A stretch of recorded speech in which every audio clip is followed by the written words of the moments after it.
Good morning guys! Meron po tayo ditong bougainvillea. Yan. Itong bougainvillea natin ay malungkot. Ngayon, nanonood tayo ng mga paraan kung paano siya ay sisigla. Yan. Obserbahan natin siya. Sabi, maganda daw pong ilagay na fertilizer sa bougainvillea ay itong MSG or itong bechin. So, susubukan natin siya. Diba?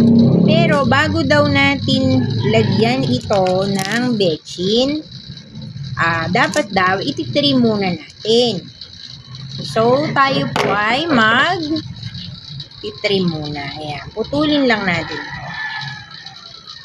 Ayan. Putulin yung mga pangit.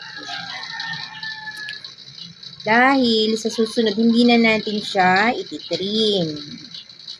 Hindi naman puro trim kasi baka naman mamaya mamatay na yung ating bougainvillea. Ayan.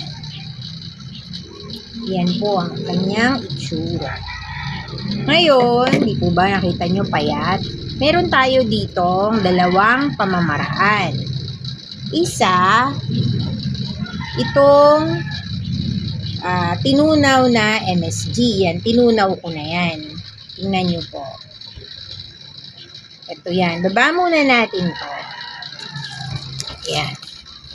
Meron tayo ditong tubig. Tapos nilagyan, ayun, tumatapon pa.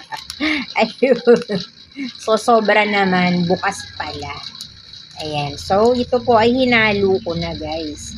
Tapos, ngayon, ilalagay naman natin siya dito. Lalagay natin siya dito.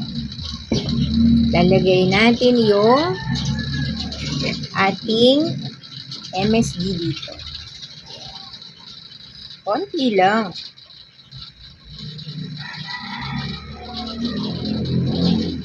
Kita nyo guys. Siyempre, sayang yan. Tumutulo. Ayan, ito pang isa. So guys, ito mamaya lalagyan din po.